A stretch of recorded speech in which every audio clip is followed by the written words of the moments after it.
Yeah. Okay. I won't embarrass you too much, Budar. You take every opportunity, don't you? It'll be totally sincere. I know you are. Let him have it. Haribol, Kunja. Gunja. Okay, turn. We're live. We're live. Oh. Rancha Kalpa Trubischa.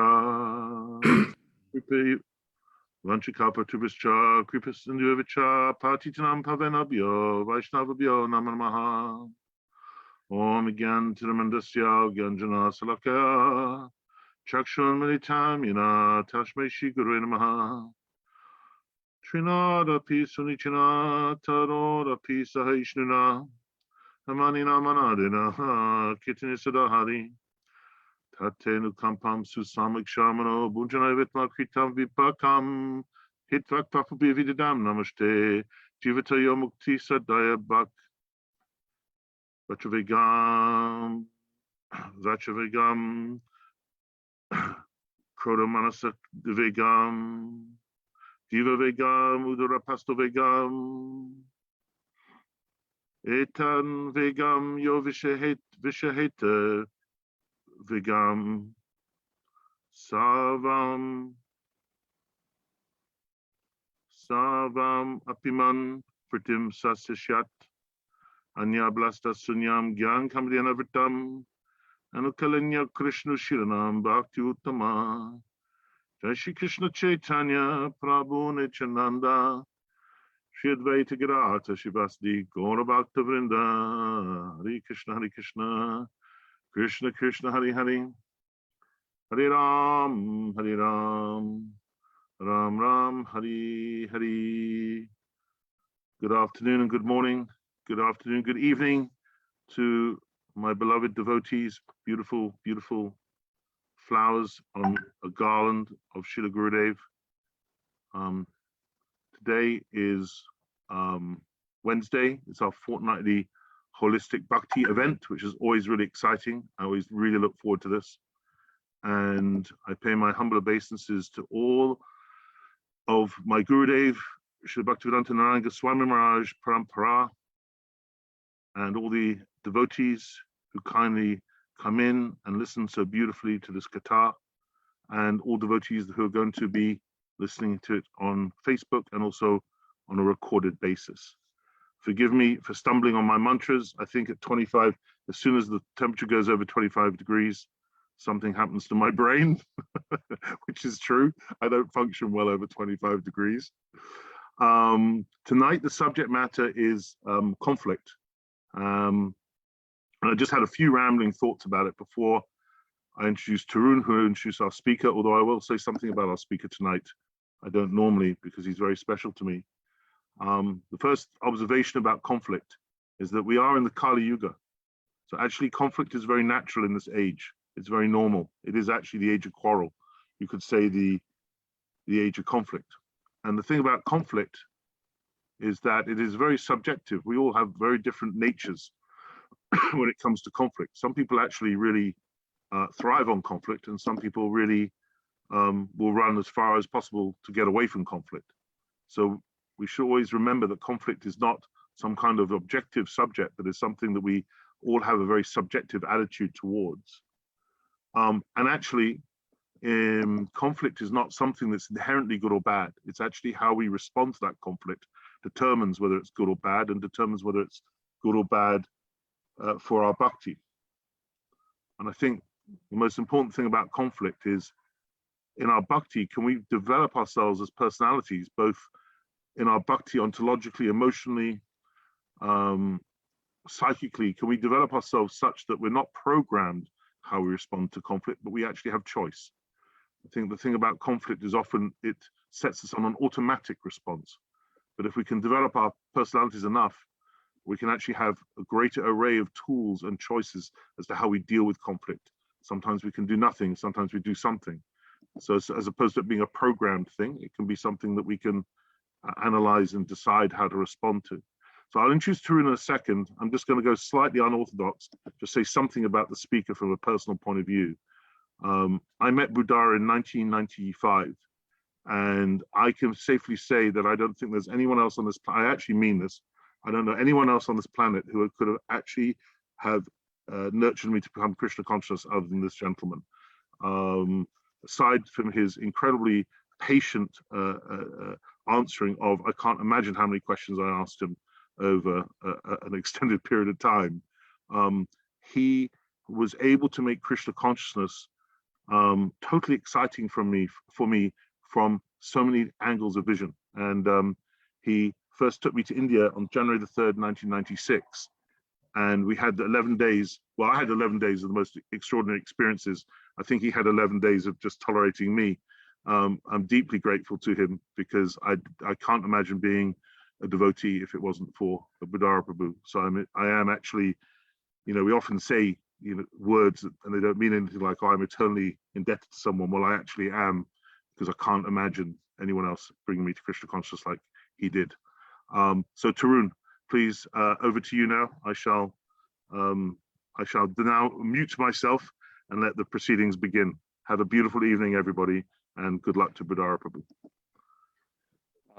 Yeah, I just want to say that was very surprising because I never expect you to do anything unorthodox. You shouldn't, and Prabhu.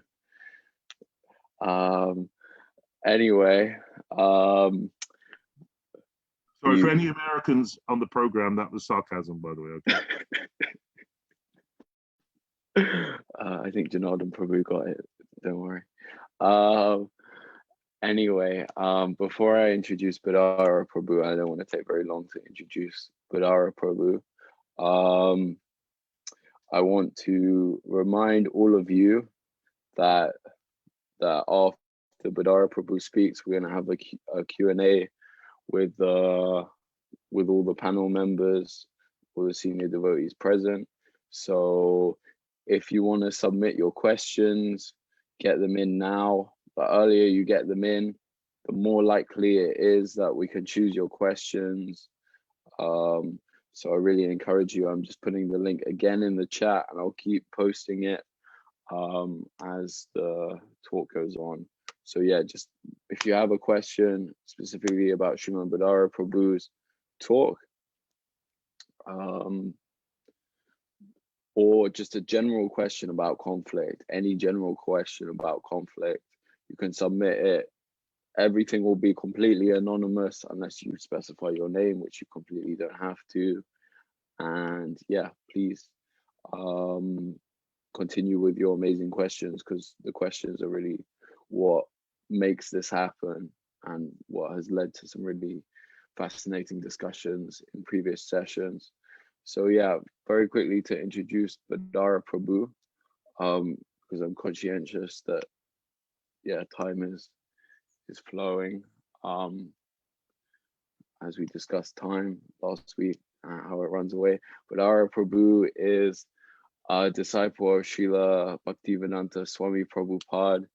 I can't remember the year that you met him, but it must have been before the year 77 for those of you who don't have any context of the life of Srila Prabhupada. So Budara Prabhu has been in Krishna consciousness for, I'm guessing, around 50 years, and as well is a Vedic astrologer, an author, and also a beloved member of our Sangha.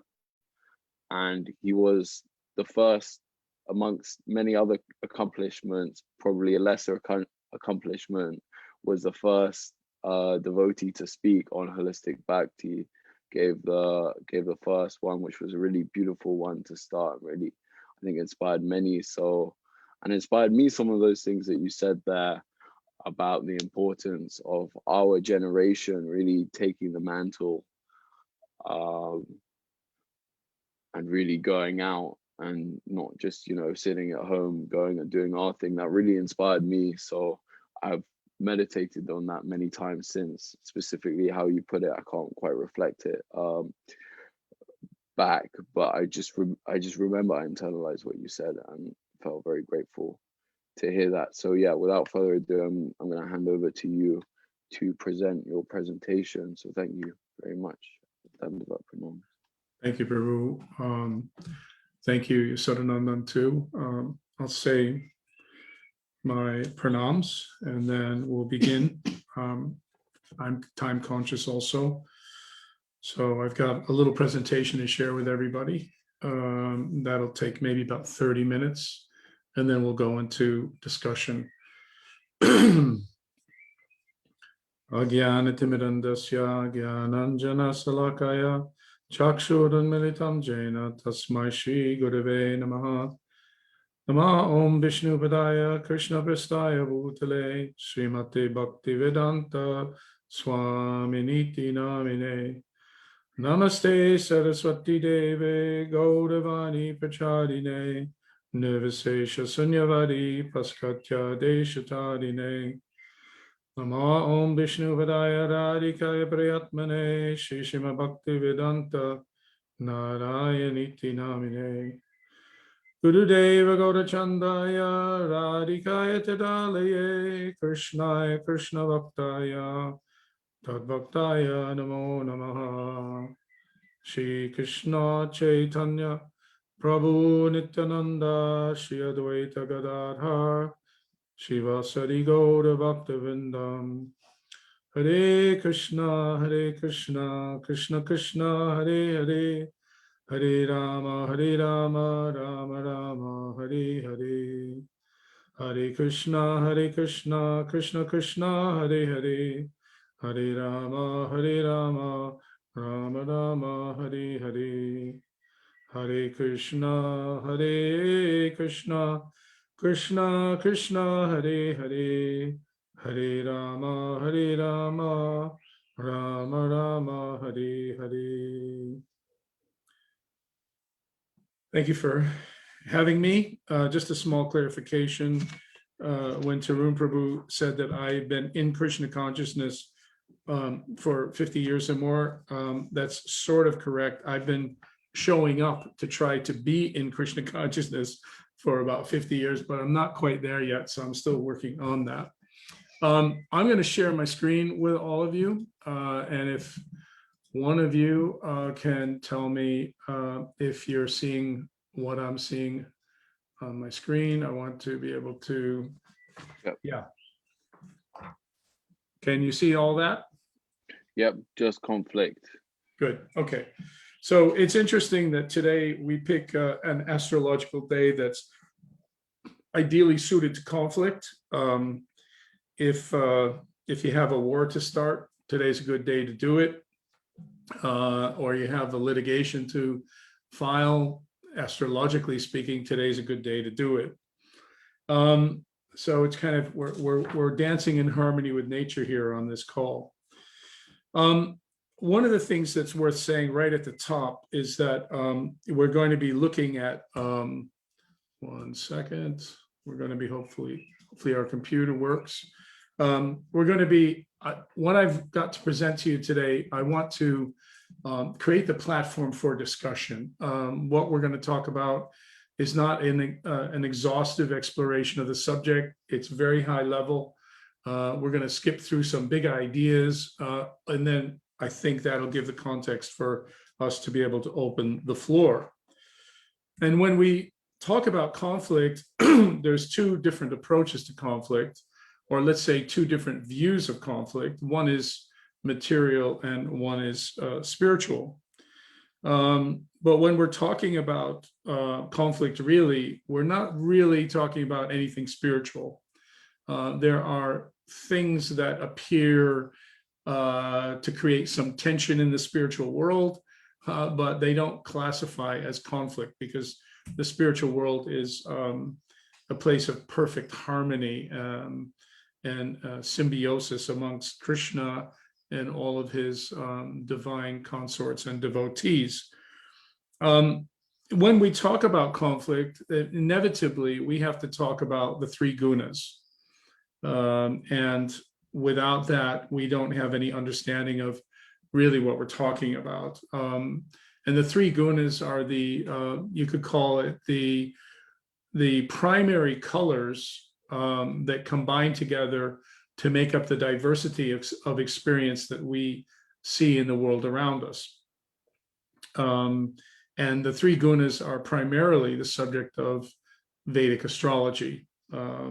So Vedic astrology gives us a way to analyze a person, place, or thing according to the constituent parts of and how the three gunas are working in it. So when we look at, when we take a material view of conflict, there are three approaches and three attitudes that we can have in looking at conflict in our lives or in the lives of other people.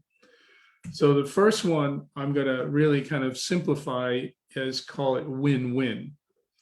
So when we are in a place of conflict with somebody, you know, is our attitude one of harmony, compromise, collaboration, fair exchange? Do I want you to win as much as I want myself to win? The next one is, of course, win-lose. And a win-lose mentality says, I'm the one who wins and you're the one who loses. And when we're looking at conflict or arguments, when we look at a win-win argument, we can understand that the two people that are in contention are actually seeking their mutual self-interest, their let's call it their mutual benefit. In a win-lose exchange, we're really talking about I take all, winner takes all, and loser gets really nothing out of it. And then, of course, there's lose-lose. And that means that I approach the conversation in a way that nobody wins.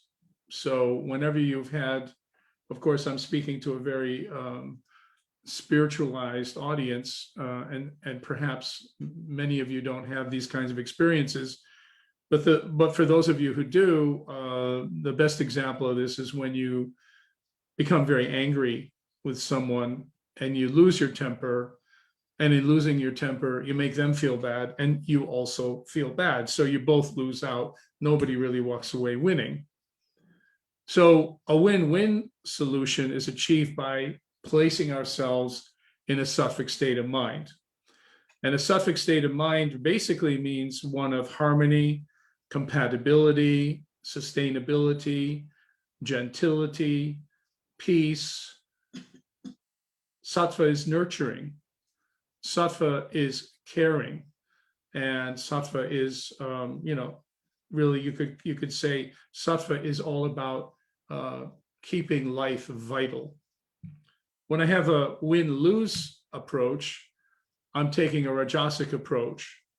And that rajasic approach, of course, rajas is characterized by greed, acquisitiveness, desire, drive, sometimes arrogance, a domineering mentality, a controlling mentality, and so on. So temperaments that are characterized by rajas tend to have this win-lose orientation. And then, of course, lose-lose is classic tamas, because, why? Because it's all about destruction. It's actually not about getting anywhere. It's not about conflict resolution. It's not about getting to a better place in the situation, but it's only about feeling bad and making other people feel bad. And so if we look at, the combinations of rajas and tamas, which predominate in the world around us today, and I think we all know that pretty well, this is what we get. And, I don't know what your experience of this is, but when I look at it, this is my experience of going on to Facebook and looking at all the posts and all the counter posts that people are exchanging with each other. And of course, in contrast with this, we understand from our teachers, our acharyas, that, as Prabhupada said, when you have, when you throw a pebble into the pond and you keep throwing the pebble in the same place, you have concentric rings and you have harmony. If you throw them in different places, in other words, it's only about me, it's all about me, you can't actually achieve any kind of harmony. So the first rule in understanding conflict and conflict resolution from a material point of view is don't try to change anybody, because you can't. We have to learn how to observe, and we have to learn how to accept. The more we try to change each other, the more frustrated we're going to be. The more frustrated we're going to be, the more angry we're going to be because, well, you should do what I want you to do. Then you say, well, why should I do what you want me to do? And you know how that exchange goes. What is a solution for rule number one is that you have to love them for who they are. So you have to observe and you have to accept. And you have to love them for who they are. And in order to love them for who they are, you have to understand them. You have to really perceive what is going on inside of them in order to get to that place of love. And a book that I constantly reference in my work with my coaching work and my counseling work is Eric Fromm's Art of Loving. And in that book, it's a little tiny little thin book, but it's actually a masterpiece, very compatible in content and spirit with Rasik Vaishnava thinking. And he says that there are 4 characteristics of mature love: care, respect, responsibility, and knowledge. And so, in other words, to love somebody, I have to understand them. I have to get to know them. I have to look under the hood and see, well, what makes them who they are. In doing so, I have to learn also how to respect them. I have to support them with an attitude of care. Care, respect, responsibility, and knowledge. And in doing that, I also have to have a mood of responsibility. So understanding somebody else is not that easy. It actually takes some energy, it takes some commitment, and some patience. Let me give you an example of what I mean by understanding others, gaining knowledge of them. In one of the books that I wrote, the premise of the book was that we all tend to speak an emotional language. And each one of us, I mean, we look alike, I mean, generally, at least we're humanoids or humans. And so we can see, oh, yes, you're a human. We may be different color, we may be different shapes, different ages, sizes, and so on. But one of the things that we all have in common is an emotional experience of life. And even though we all have that common emotional experience, it's all different for us. Because I can look at one thing and have one emotional experience, and you can look at the same thing and have a very different emotional experience for all kinds of reasons. And just to give a little bit of context to this and understand what we're dealing with in terms of getting to a place of conflict resolution, let me just give you 4 really simple astrological ideas that help you understand 4 groupings of personality types. Now, this is grossly oversimplified, and I'm just laying it out here to show, to, let's say, compare and contrast the different qualities that exist in all of us. So we can have one person who's very grounded and very practical, very sensible, down to earth, hands-on, can do, I know how to get things done. I don't do things that are frivolous or capricious or maybe even spontaneous. I'm pretty grounded to the earth. And those types of persons, you get the sense from the word grounded, those are earth sign people. Their moons, for instance, are in, let's say, Taurus, Virgo, or Capricorn. I might also speak an emotional language which is soft and sensitive. I might be a very tender-hearted person. I might be shy and introverted and actually not be very outgoing. And so when I'm talking to you, if I'm going to connect with you, especially if we're in conflict, I have to be mindful of that, or I have to deduce somehow by careful listening what kind of person you are, if I hope to get to a better place in the conversation. This is yours. Okay, because you told me that it's yours. I don't. Yeah, but this is on the debate. Oh, sorry, one sec. It's all right. Okay. That sounds perfect. I was going to say thank you. That was my what they call special effects, right on cue. Um, in contrast with a soft, sensitive person, I can also be a fiery, passionate person. And so you can imagine a fiery, passionate person trying to get along with a soft, sensitive person. You know, a soft, sensitive person might find a fiery, passionate person a little bit intense and overwhelming. And then, of course, I've got a changeable, flexible, adaptive, maybe capricious, spontaneous, inspired, impetuous person. And so, depending on who I'm dealing with, you've got 4 major personality types. And of course, these four multiply into many other factors to create the wide range of experience that we have in human nature. But it just kind of gives us a simple idea of saying, well, people talk in different ways. People hear in different ways. People interact in different ways. If we can know what that is, we can be better able to actually connect with them and get to a better place. We can avoid this kind of exchange. And I'm sure nobody here has ever had something like this. But, you know, for more mere mortals like me, I've had 1 or 2 of these experiences. And yeah, well, we're learning as we go, aren't we? If we really want to understand conflict resolution, then we have to probably look at sattva as the principal pathway to conflict resolution.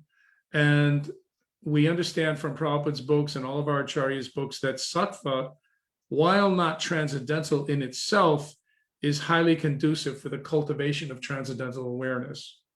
So some practical tips in terms of dealing with conflict.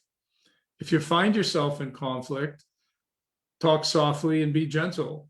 As Gurudev once said, you know, if you're whispering, that means that, you know, the other person has to lean in and listen very carefully to you.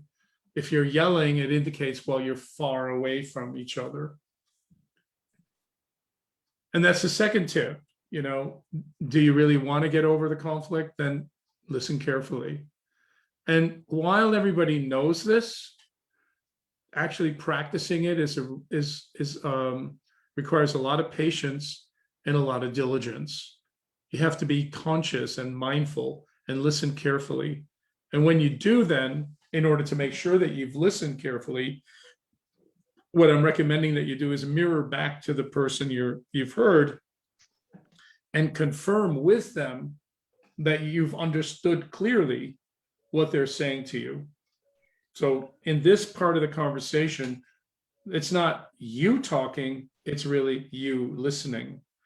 And we could say, well, is this useful for the devotees? Because this doesn't seem necessarily transcendental, but I can assure you that it is, and I can assure you that it has application even in devotional circles, because this, of course, is, if you analyze it, is really how the devotees, the advanced devotees, really interact with each other quite intimately. And once you get confirmation from them, then seek to empathize and validate. And what I mean by that is not just repeat back to them what you've heard, but repeat back to them why you think that's a valid point of view. Oh, I understand okay, now I understand why you're upset. Okay. And then just sit there for a minute and let that sink in for them. And then you can get into the next phase of conflict resolution, which is then to ask them permission for you to share. So don't just barge in with your opinion. Oh, okay, now it's my turn to talk. I've been waiting and waiting and waiting while you're talking. I've been thinking about everything I'm going to say just so that I can win. Now that's a win-lose Rajasic approach to conflict resolution. If I have a win-win approach, then I'm being very, very careful to walk softly at every step along the way. When they give their permission, confirm to them that you want to achieve a win-win outcome, that you're there in the conversation, not to lord it over them, not to disadvantage them, not to take what they have or to deny them what they want, but just to explain to them that you're there to find a mutual resolution. You're both there to benefit. Only after that can you suggest your own solutions. And when you do, then ask them for confirmation. What did they hear? Did they hear what you said really carefully? Are they able to repeat back to you what you have, laid out for them as a possible pathway to a resolution? And then, of course, do this again, is empathize and validate. Okay, I hear that you've understood what I've said, or maybe you haven't really fully understood what I've said, and this is where you might need to change your approach. And somewhere along the way, if I was going to give credit to anybody, I don't know if she's here tonight, but Anu in Germany, Anu Ragini, she's taught me a few of these tips, and I've found, although I resisted them considerably when I was first presented with them, because I had a Rajasic approach to our exchange, I've actually come to learn that actually they're really, really useful. So a few other guiding principles to get to a place of resolution. Stay respectful. Be careful with the words that you use. Don't be harsh. Be mindful that the person that you're talking to is a spirit soul. Maintain orderly exchange. So don't talk over each other. Take turns speaking and take turns listening. Confirm and validate often and repeatedly. Be patient, be tolerant, and agree in the end, if you have to disagree, because there are times when you can't get to a resolution, but if you have an orderly exchange, that orderly exchange and that respectful exchange can build trust and actually deepen the relationship for further exchange in the future. Now, everything I've laid out is, good ideas. It's sattvic ideas. It's, how do we solve material problems with material thinking, you could say, even though the material thinking is of a sattvic nature. Let's just remember that we're in the Kali Yuga and it's not always going to work. So, there's always points of contention that someone's got to bring. It might even be, for instance, well, what does your guru say versus what does my guru say? Although our gurus probably wouldn't want us to have those kinds of conversations, except in a respectful manner, sometimes there's attitudes of contention, and that doesn't lead us to a better place. So we've been talking about material solutions to a material problem. Let's look at the spiritual solutions for material problems. So how can we think of conflict resolution from a spiritual perspective? And, here again is my Facebook experience, showing lots of different opinions, bouncing off of each other, colliding with each other, and going back and forth, round and round and round, and really not getting anywhere. This here is that concentric, let's say a graphic that represents that concentric circle where Krishna is in the center. And when we put Paramatma in the center of our discussions, when we center Paramatma consciously within our heart, when we find ourselves in conflicts, or we connect with our Gurudev in our heart, we stand a much, much better chance of being able to implement these other sattvic tips that I've just shared with you. When it comes to spiritual resolution tips, the obvious one, and I know you all know this, Janadapi Sanichena Dodorapi Sahisnuna, be humble and be tolerant. Remember that the gunas influence everyone until they don't. But then when they don't, you're on a very, very advanced spiritual level. So the person, if you're feeling bad today, probably everybody in the room is feeling a little bad. If you're feeling good today, maybe other people in the room are feeling good today. And that's really how nature works. Nature, the gunas are kind of like, the changing weather. Some days are pleasant like today, and other days it's raining cats and dogs. And because everyone's influenced by the modes, we need to be conscious of that and remember that despite all that, they're doing their best. Everyone is showing up in their life doing the best they can with what they have. Unless they're, really kind of negative, envious persons. And then of course, we don't like to associate with persons like that. We want to avoid them. If they want our help, we can offer it, but still then we're careful. Again, confirm and validate, listen carefully to what the other person's saying, make sure they understand that you've heard them. And once again, be patient, and again, be tolerant, and agree to disagree. So I'm going to end the presentation with just some scriptural references to explore, well, what is the cause of conflict? And this is from the prayer to the Six Goswamis. Dhira dhira jana priya priya karo nirmatsaro pujita. The Six Goswamis were popular both with the gentle and with the ruffians because they are not envious of anyone. So the Six Goswamis weren't playing in that mode of nature game. They were above the modes. And even the criminals in their environment had to recognize that because they stood out by the quality of their consciousness and the quality of their being. They stood out as exceptions to the rule. So for the ruffians, they didn't feel threatened. And of course, for the gentle, they felt attracted. So these Six Goswamis are golden benchmark. This is what we're after ultimately in our spiritual development, especially when it comes to understanding how to deal with conflict. So the deeper secret of this that this verse suggests is that actually conflict lives in me, that it's a state of mind. It's a condition of the way I think. It's a condition of my attitude that I bring into the room. Now, other people might have that same attitude or that same sense of conflict. They come into the room and you don't. So what's the outcome of that? Well, if you're Prahlad Maharaj or any advanced devotee, then the outcome is good. It's always good.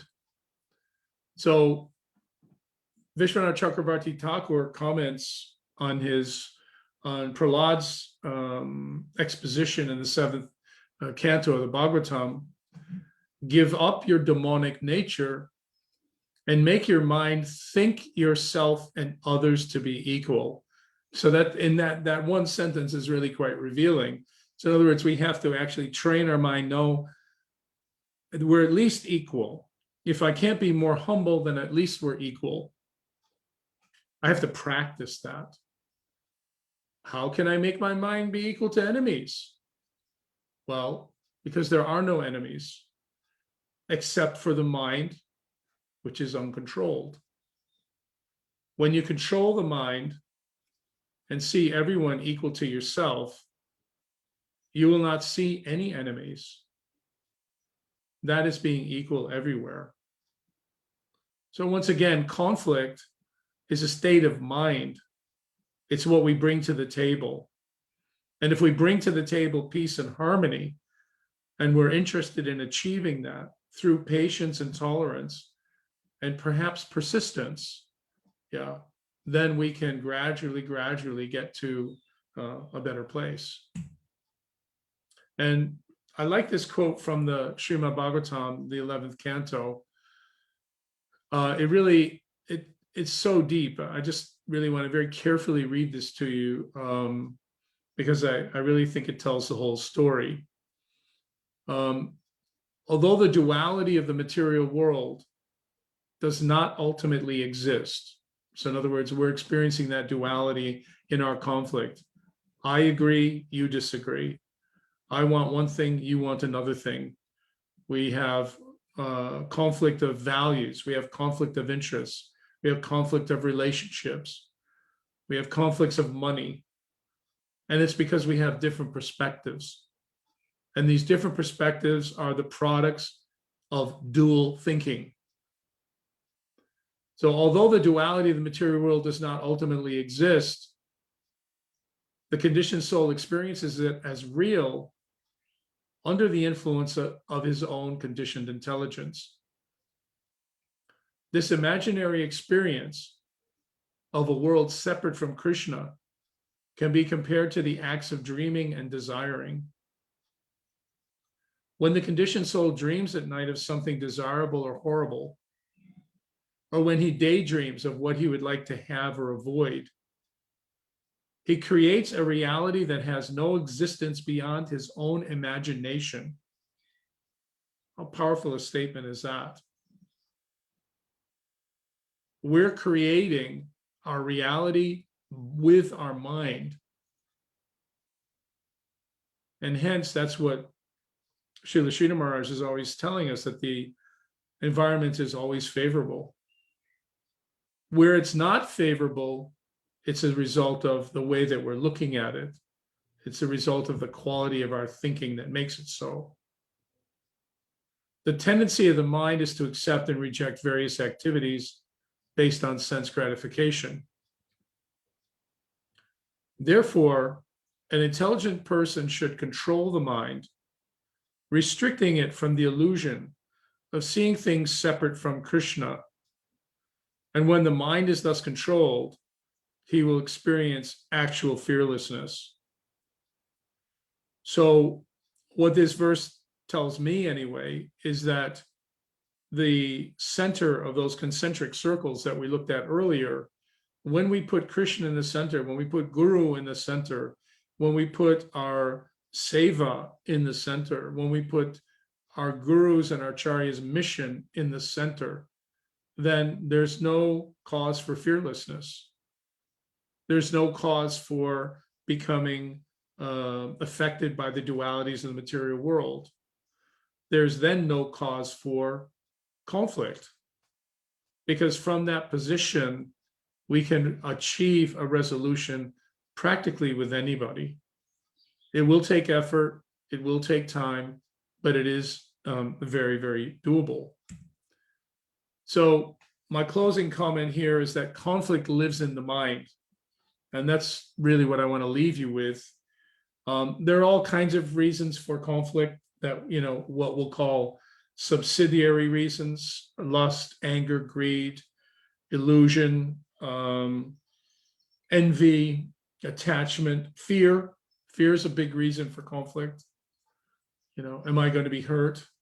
That's why I love this verse here, because when our minds are controlled, centered in Krishna, knowing that Krishna is protecting us and maintaining us, knowing that everything about our existence is upheld by Krishna, then we can actually experience real fearlessness. So this is where we go into Q&A, and that is the end of my little presentation. I don't know how much time I took, but I think it was pretty quick, wasn't it? 30 minutes? That was good. That was good. Yeah. Very timely as ever. Okay. Or at least as last time, as we were discussing beforehand. I could go over time, otherwise Yasoda would have one up on me, you see.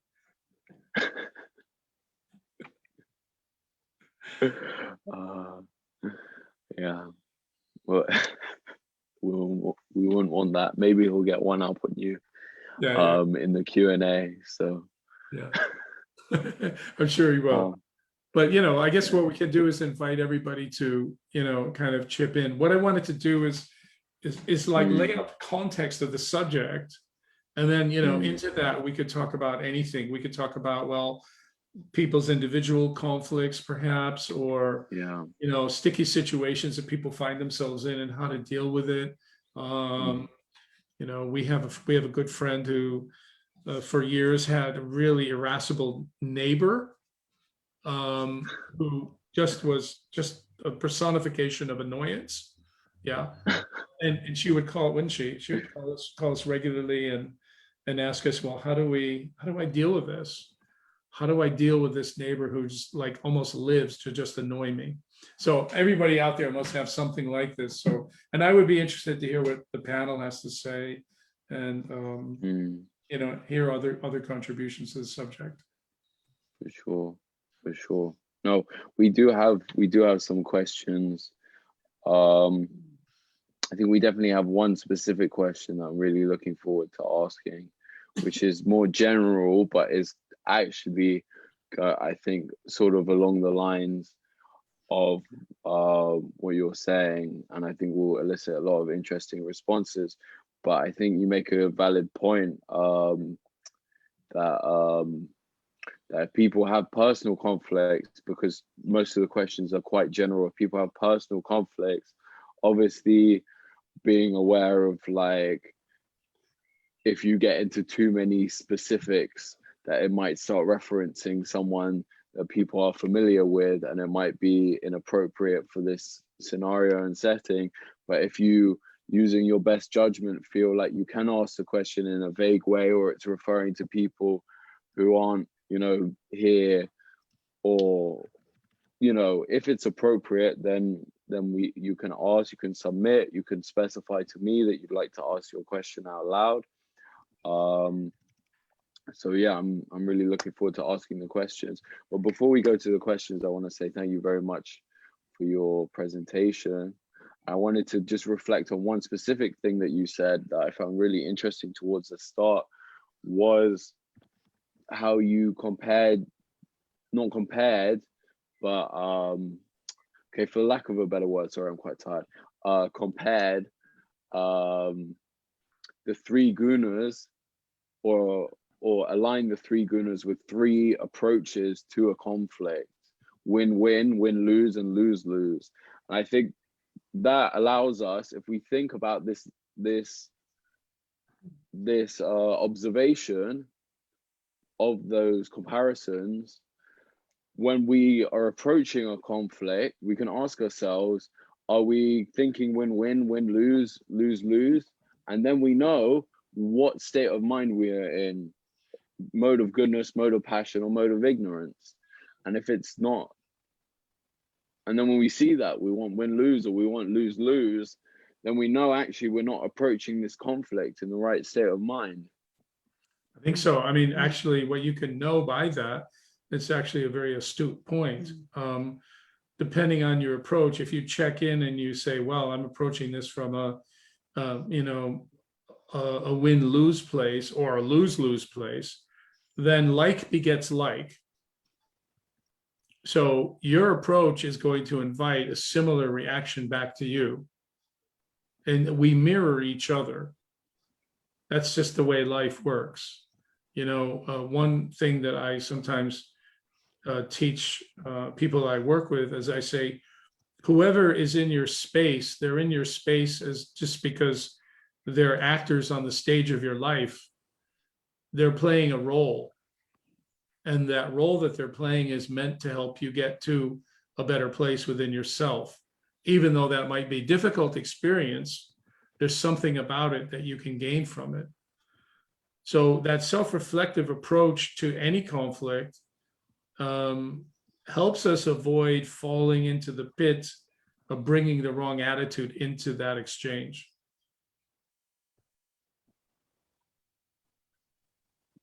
Yeah, for sure. Okay. So we have a lot of questions, and quite a few panelists are present tonight. So I'm going to ask the panelists in general to restrict your answers to no more than 1 minute. I'm going to be setting a timer. If you prefer to set a timer on your phone as well, I recommend it, because I don't really want to cut you off, any of you off, if I don't have to. And if you obviously feel like you have something so important to say that it must go over 1 minute, we are flexible, obviously, but yeah, in general, it's best that we keep these answers to 1 minute or shorter if possible, because the shorter the questions, the more the shorter the answers, the more questions we can do.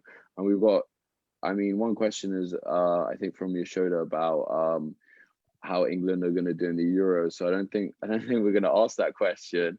But we do have 12 questions right now, and I think we might be getting more coming in as I'm speaking. So I want to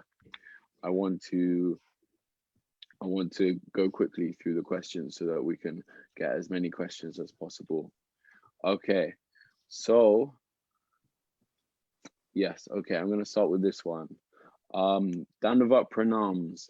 I used to practice reflective listening extensively, but found that after listening to someone very completely, they would end the conversation and not give me time to either defend myself or say what I wanted or needed to say. In this way, I eventually became very frustrated and ended up giving up. Can you offer any advice on how I can have my needs met while also really listening to others? Thank you. Hare Krishna. So yes, Vidara Prabhu, do you want to speak? Yeah, I have less than a half a minute to say. It's very generous of that person to live like that and do that. I would suggest, though, that you count as much as everybody else. And it means that when they're ready to get up and go, you have to humbly, politely say, oh, but you haven't heard what I have to say. So you have to bring yourself back into the picture. It's about point counterpoint. It's about balancing things out. You know, there's you and there's the other person. So if you give them the generosity of listening, then you're certainly entitled to say, would you please listen to me? And you have to be patient and persistent with that.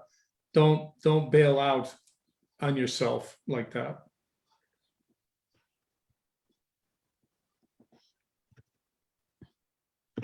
Thank you.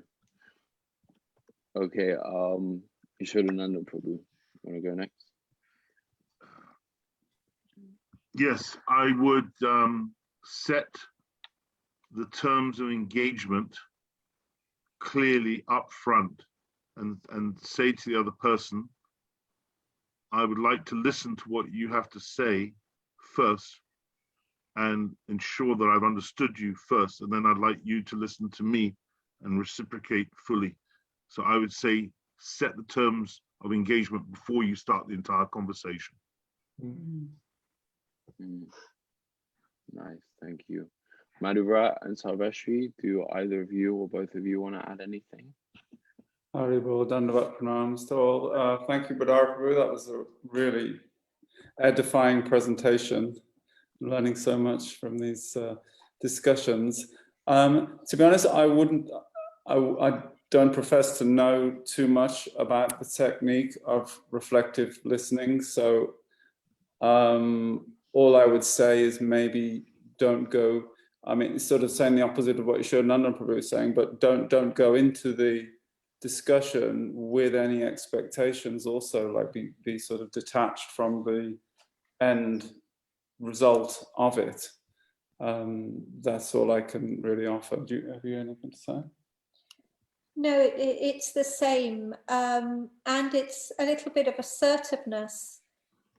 I've been in that position when, you know, I'm quite happy to listen to everything that someone says to me, but when they get up, I say, now hang on, I have listened to your point of view. Now I want to express what I feel about what you've said. You know, this conversation is two-way, and sit down because it's not over. So you can see where we get on. Haribol.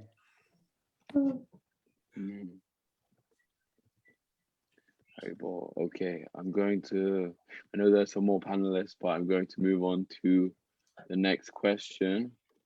Because yeah, we've got many questions. And I think this one Could I say 30 seconds? Yes. Yes. I just wanted to say that up front, maybe you could sort of discuss with the person how much time you have to deal with it, and then sort of share the time, you know, because people may have a long time and they could take as long as they want, or they could have a short time, you know, and that would also, along with what you showed us said, that would make everybody feel comfortable. So set the parameters of the conversation. Yeah. Is it okay to contribute something even if we're not a panelist? In general, no, but for you, yes. To say, sometimes it helps to set the stage by saying, I want to come together because we're in conflict, and it would be beautiful if we could find resolution. Because that gives you a goal. And if you have a goal, then sometimes there's the opportunity to reach that goal. That's And while we're with you, Midori, Didi, I'm going to ask your question. This process presumes there are two parties who are willing to consider resolution. When/if is it appropriate to remove oneself from the situation if one of the parties continues to be an aggressor? I think it's a nice question. Lara Prabhu? Ask one of the other panelists. I want to give this one some thought. Okay. Got some background noise going on there somewhere, Tarun. Yeah, I'm gonna get it. Okay, I've got it. Okay, should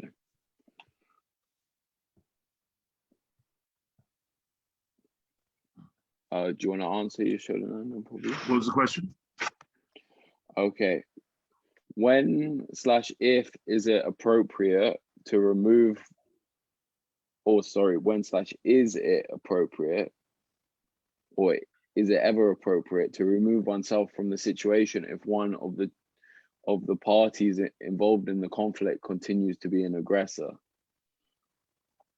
Yeah, I wouldn't set rules to this, and how someone is being aggressive towards you is a subjective experience. It's not something you can necessarily exactly measure. But if it feels like they're overstepping boundaries, then you may want to have some way of saying, actually, I've had this happen to me, where somebody was being very aggressive and I gave them a warning. And I said, what you're doing feels to me very aggressive. And if you continue doing it, I'm going to end the phone call. Now, in this particular case, the person changed the way they're behaving, so I didn't need to end the phone call. But my next step would have been, based on what I said previously, and you haven't changed the way you're approaching it, I'm now going to end the phone call. So try not to do it abruptly. Try and give them a warning without being too confrontational yourself.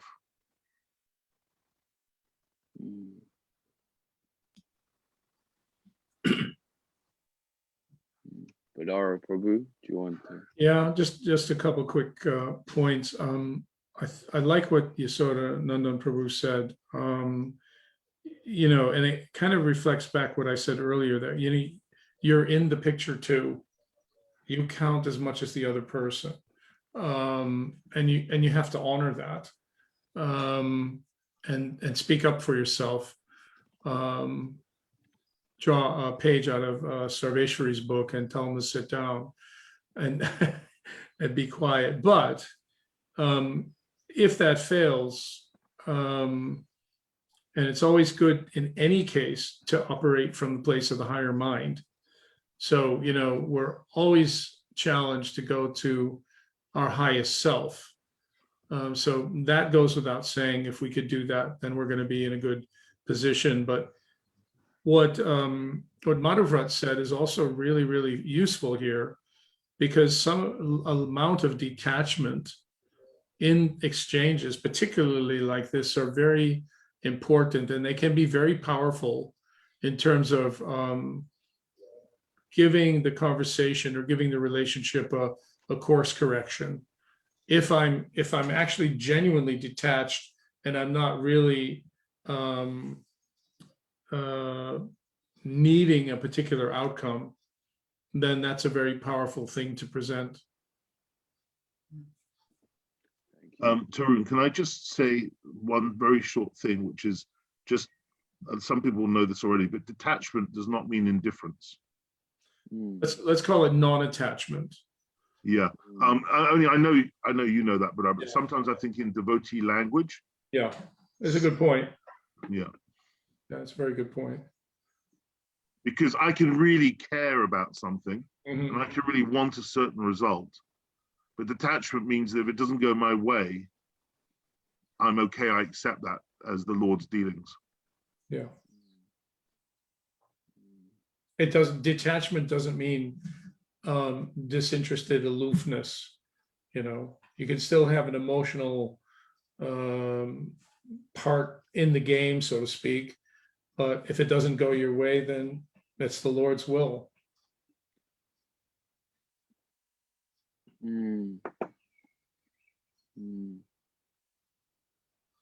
Do any of the other panelists want to add anything else? Okay, I can see Salveshi raising her hand. If you want to add something, go for it.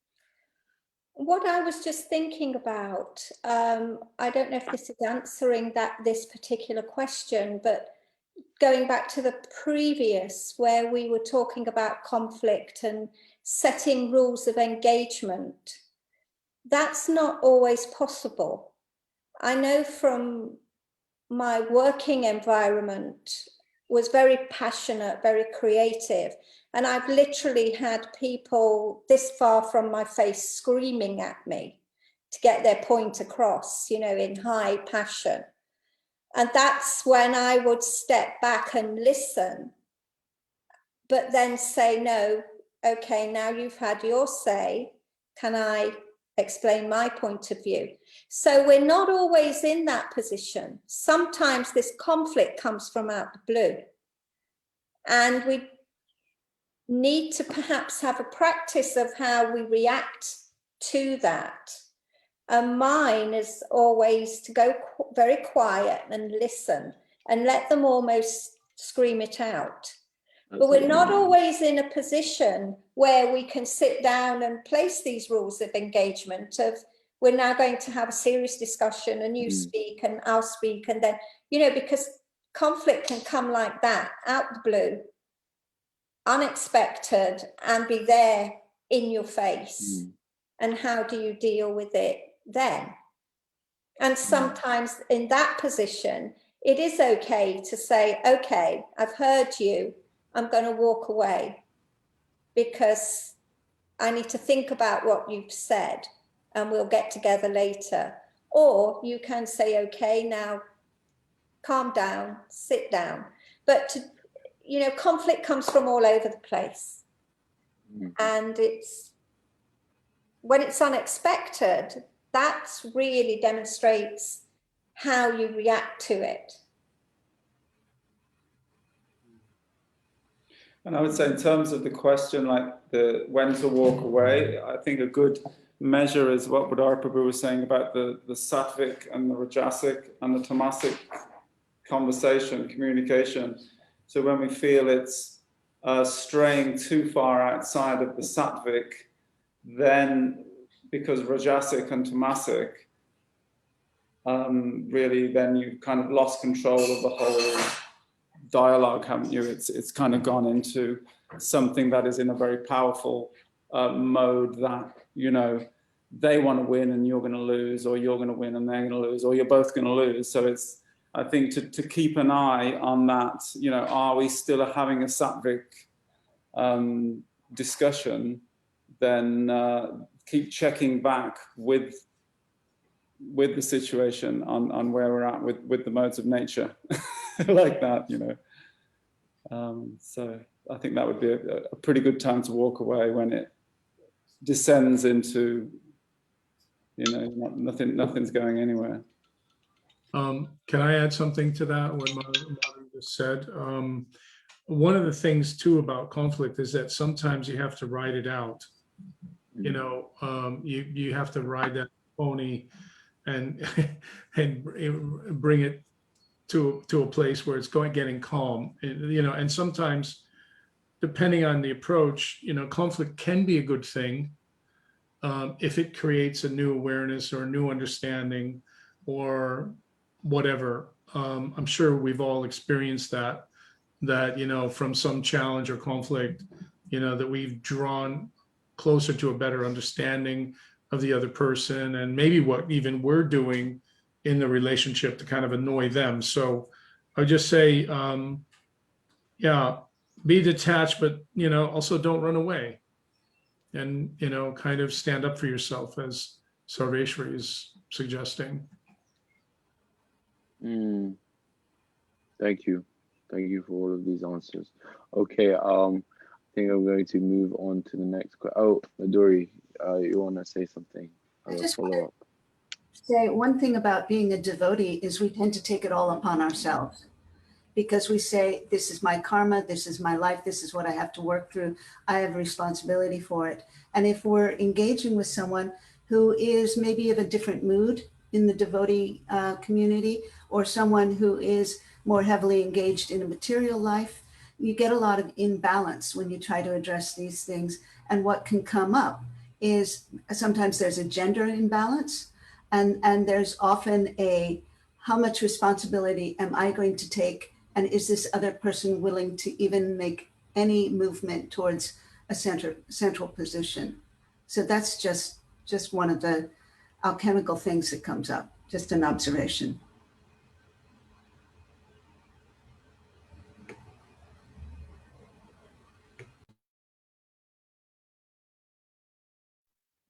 Thank you. Sorry. Could I say in super quick? I just wanted to say that, by the way, I didn't offer my dandavats to everyone. Sorry, last time. Dandavats to everyone. Yeah, I just wanted to say that sometimes when conflict comes, whether we sort it out or not, it can be very much help us look at what we need to work on in ourselves and come to conclusions about changes we need to make. So in some ways it can be very helpful to really look at ourselves. Thank you. Okay. Okay. The next question, which is, yeah, I think a really fascinating, challenging question. And I think it might provoke more questions, was actually the first question that anyone submitted, which I think is a really good question. How do we bring up the conflict a senior devotee is causing while simultaneously respecting the senior devotee? So,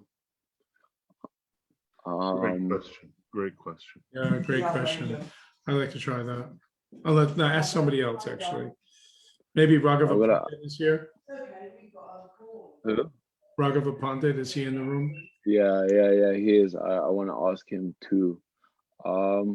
Yeah, maybe we'll start with Raghava Pandit Prabhu. If you're happy to answer, I would like to hear from you.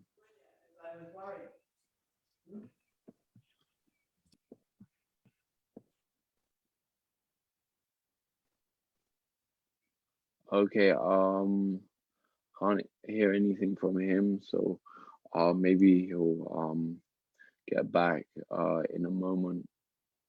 But in the meanwhile, meantime, Yashashwini, Didi, do you wanna start off? You're still on mute. Yashashwini.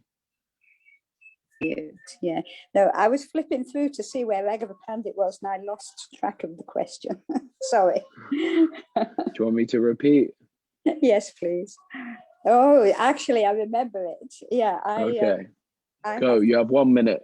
No, I actually have to think about that for a while, that one. So I'd rather hear first, yeah. Okay. I hear from Madhuvrat Prabhu, do you want to go first?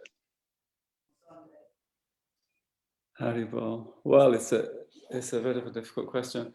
I mean, I guess it depends what is meant by the conflict that the senior devotee is bringing up or causing, because it could have been somebody like my Gurudev, who seemingly, in some people's eyes, was causing conflict by doing things differently to Srila Prabhupada, for instance, or it could be a senior devotee doing something that possibly he's not supposed to be doing because he's a sannyasi, or it could be stories about a devotee doing things that may or may not be true that we think we have to make a comment on. So I think it's a difficult one. If it's a, you know, if we respect somebody as a Mahabhagavat like Srila Gurudev, then in a way we have to accept what they say as what they've said and don't criticize. And yeah, I mean, that's the thing, isn't it? Don't criticize. And make sure that what you think the conflict the senior devotee is causing is actually a conflict and not just a story that somebody's made up. So Mm-hmm. you got anything for that? That's true. Chinese whispers. Yeah, I think there are many senior devotees, and so all the conflicts will be different as according to who that senior devotee is. And so it can't be a general answer. Because of their seniority, they're owed respect. And I would say that the respect of listening to hear and try to understand, as Madhu was saying, there's many different reasons this conflict could have come up. Trying to, by listening and not commenting, understand that.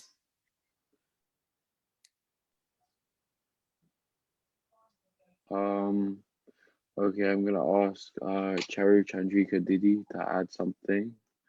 But yeah, 1 minute.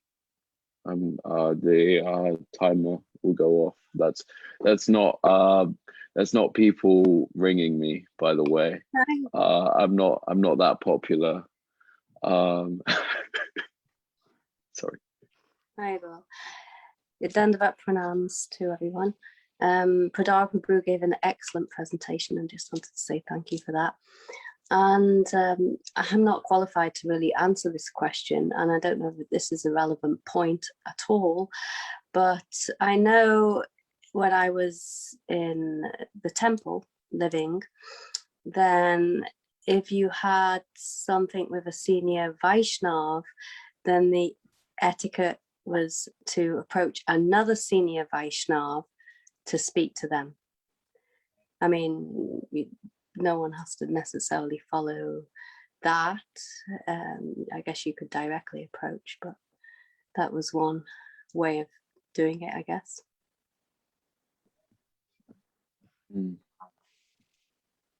Thank you for your answer. Yeah, I want to say I really like these answers.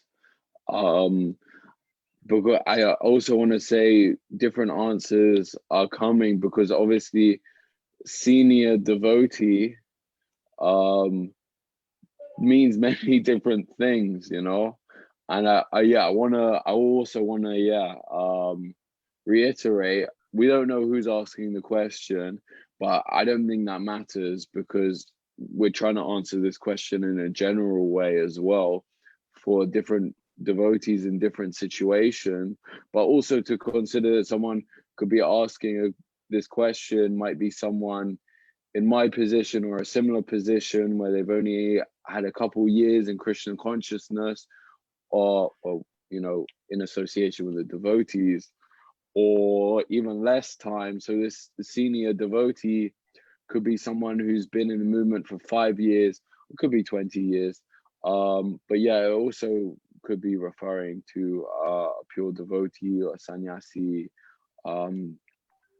Yeah, so yeah, just opening the realms of that question, just broadening it for whoever you know, asked it on for whoever wants an answer to this question in whatever different context. So, Yashashwini Didi, are you ready to add something?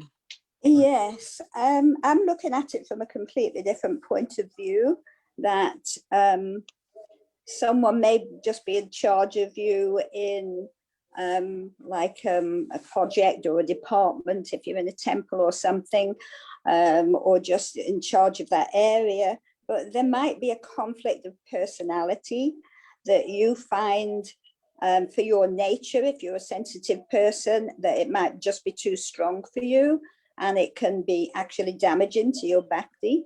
So I think it's something that either in discussion, like Charu was saying, with an older devotee who discusses it with them, and if that can't work, then you may have to change your position without any bad feelings. That's the important thing.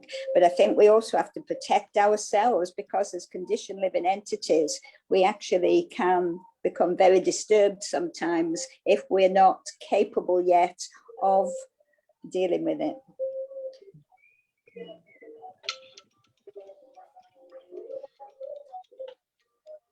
That was some great timing there. Thank you. Badara Prabhu, would you like to?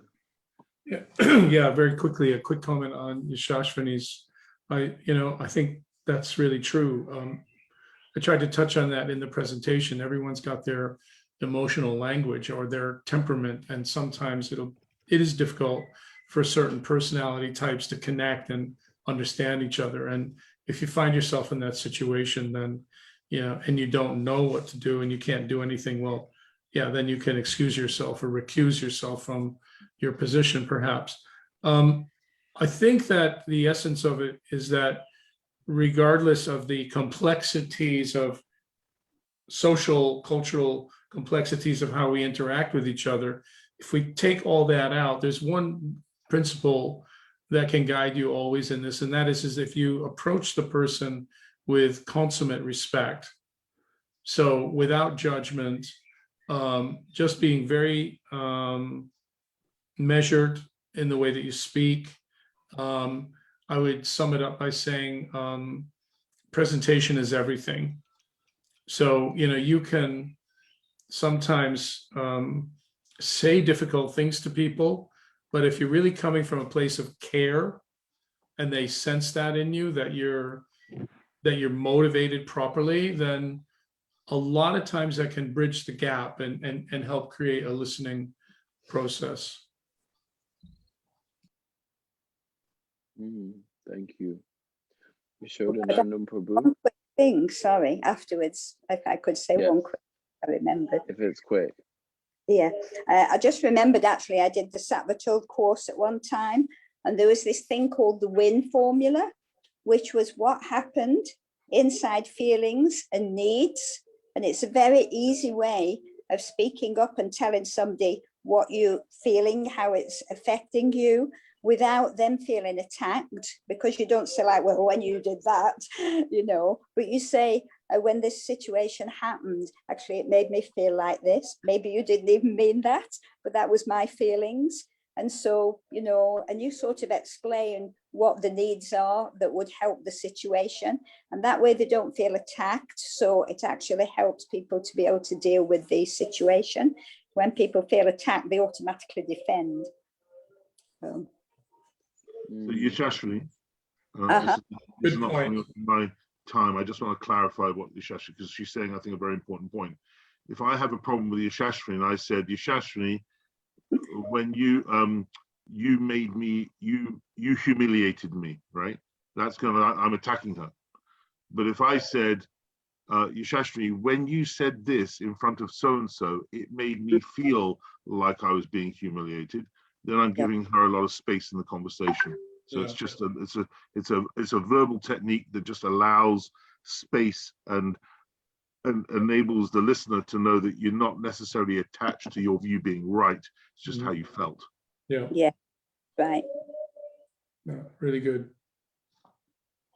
Can I just add one? You gotta watch out, Yashoda, because Yashashwini.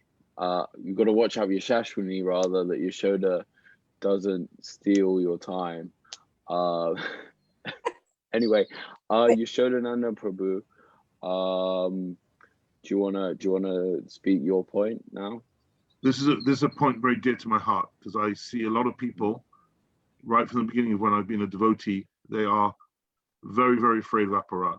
Aparad, two key points. Aparad means in the room you're saying something, behaving in a way where Radha would not want to be present in the room. And two, a totally different point, is Gurudev taught us not to be fearful. So love is also about being honest and taking risks. Love is not about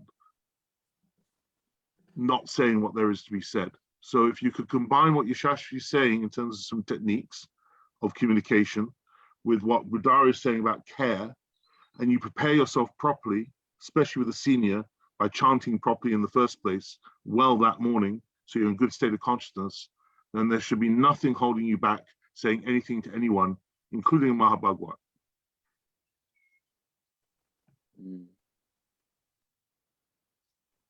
Thank you. Madhuri, Didi, do you want to add something very briefly before we go to the next question? So Yashoda Prabhu said something very valuable about language, and the two of us have had this conversation before. So I want to take it one more place. So Yashashvani said, we say, instead of "you made this happen," you say, "this is what it makes me feel." There's another way to go a step further, which is instead of "makes me feel," one goes to "I feel," because makes still puts an onus, it puts an active verb on someone else. This makes this happen, instead of "I own this, I respond to it, I feel this." Just a subtlety, because I've had a lot of encounters with this. Thank you. Okay, we're going to go on to the next question. The time limit is decreasing. You now have 30 seconds because we still have lots of questions and not so much time.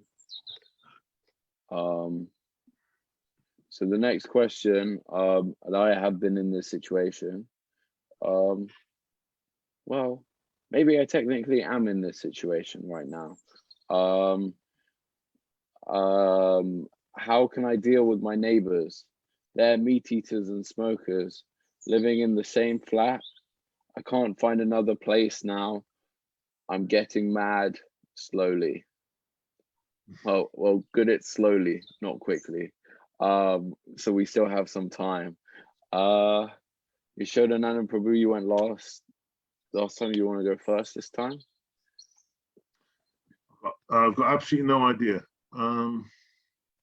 I've got my clock counting, so I'm gonna see if I can come up with something in 30 seconds.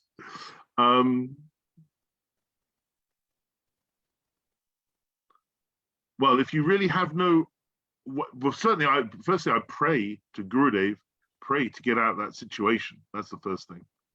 Pray that the situation can change. Other than that, you just got to tolerate. What can you do? Just tolerate. Okay. Adara Prabhu? I think on this one, all I can do is echo Yasodanandan. I mean, you could, I can't imagine you could sway them to become non-smokers and non-meat eaters in a short period of time. I think tolerate and do your best to find another solution if possible. Pray for that.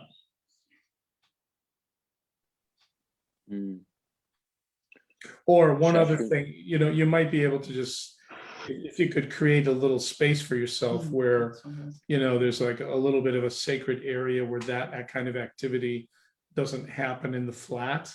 Maybe, I don't know what this situation is, but I don't know if that's possible. Like a kind of a no-go area where a clean room, I guess would be the right way to say it, maybe. One way to say it. Thank you. Yashashvani, Didi?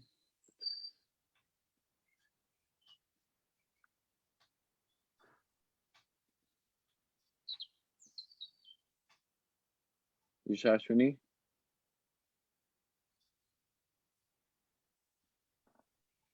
Oh, you're still on mute, Yashashwini. You're on mute. Oh, I accidentally muted you again. Oh, whoops. That was my bad. That's fine. Can you repeat the question? Sorry. Okay.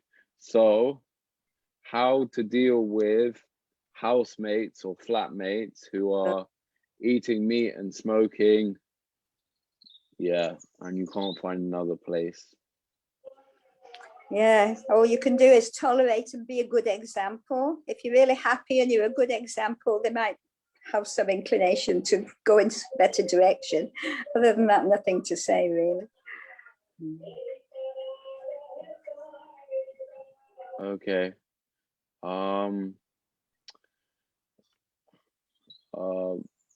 Manduvrat and Salvestri, or Manduvrat and / or Salvestri. I would say exactly the same. Just have the desire to go and try to be a good example. But I think maybe we should. Tarun Prabhu, you were in this exact situation in Brighton, trying as a new devotee, trying to practice devotional service with two pretty awful, if I can say that, flatmates who did all sorts of things. So maybe you want to say something. How did you deal with it? Yeah, I can add something, but yeah, it feels weird for me to add something in between you and Salvestri. Did he speaking? Oh, sorry, I didn't let Salvestri speak. I'll just say a really quick one, that what everyone has said is correct. And that idea of finding a little sanctuary in your own room.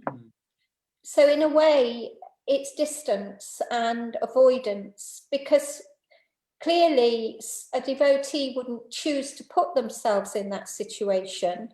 So they are in that situation because they've become a devotee whilst where, you know, in a student house or whatever, because the devotee would know that would cause problems to choose to put themselves in that place. So then all you can do is choose to take yourself away from that place. So be a good example, all those things, trying not to get engaged in conflict because you're coming from two different pages, two different places, but also a little bit of avoidance, you know, just take yourself out of that environment as much as you can. Visit other devotees so that they're inspiring you on your path, and a little bit of avoidance, you know, in that situation is no harm.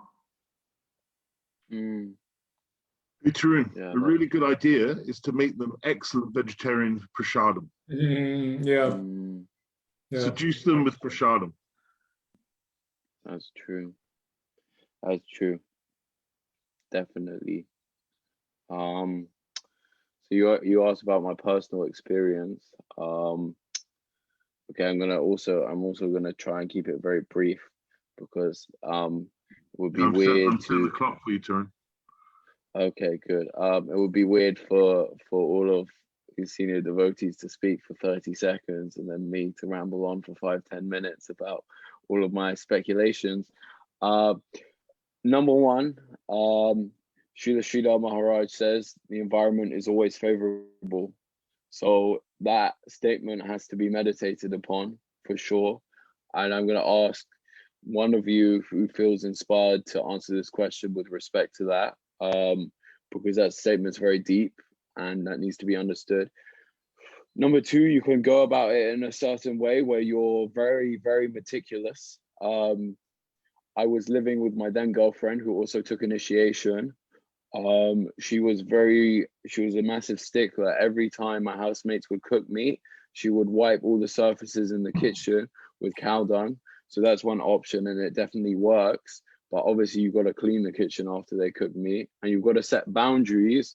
You've got to be rational. You've got to communicate. You can't just be like, oh, they're a meat eater, they're crazy. You've got to be like realistic, you know, and say, okay, on a like human level, you have your right to cook what you want, but I feel that I want you to keep clean.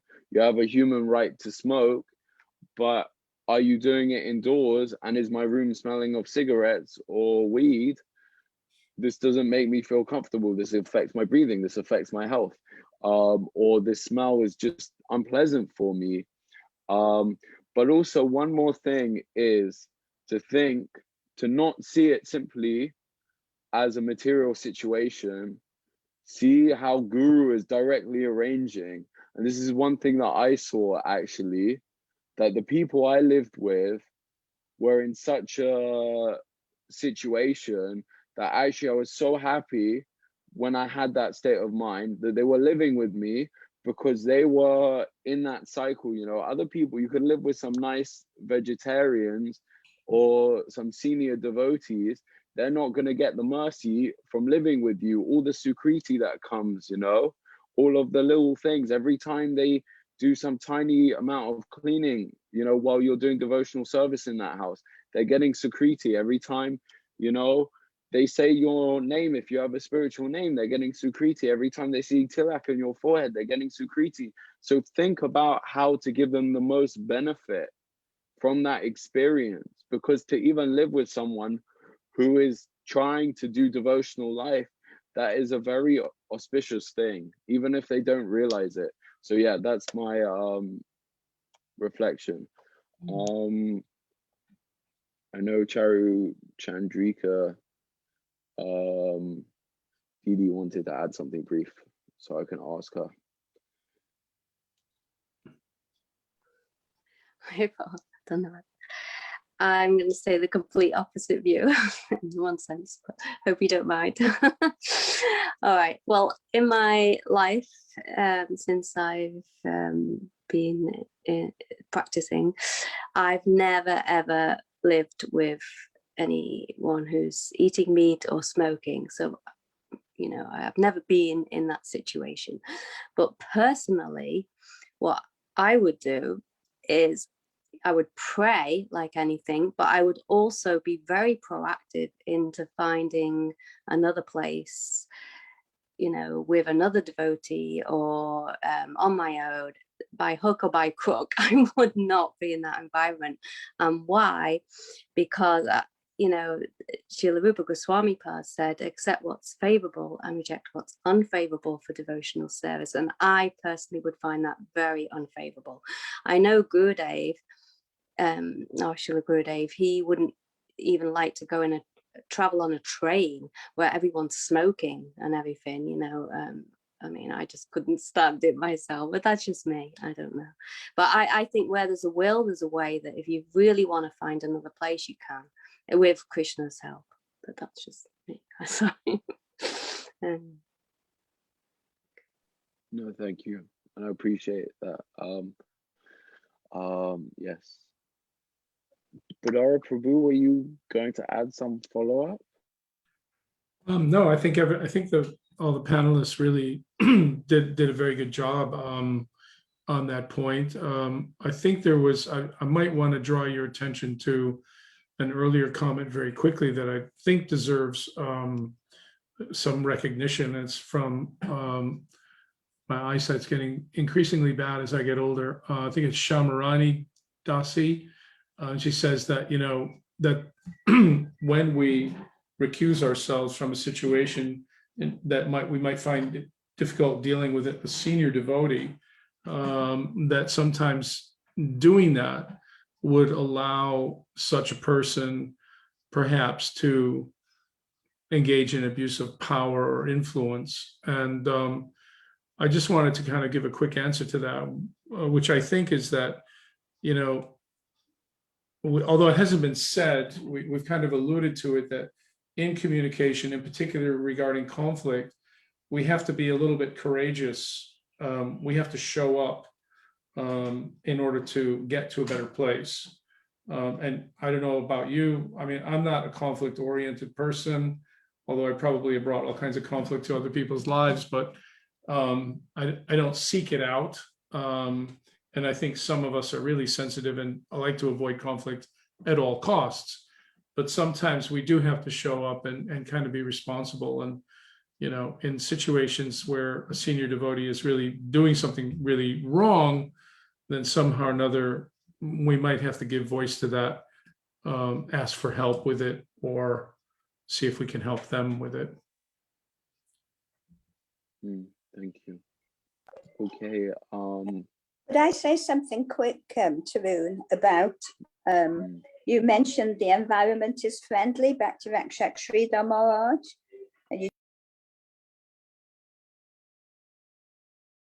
Oh, you just went on mute. We heard you just put yourself on mute. Okay. Am I unmuted now? Yes. You mentioned actually the environment is friendly, back to Rakshak Sridhar Maharaj. And I think you said whatever that means.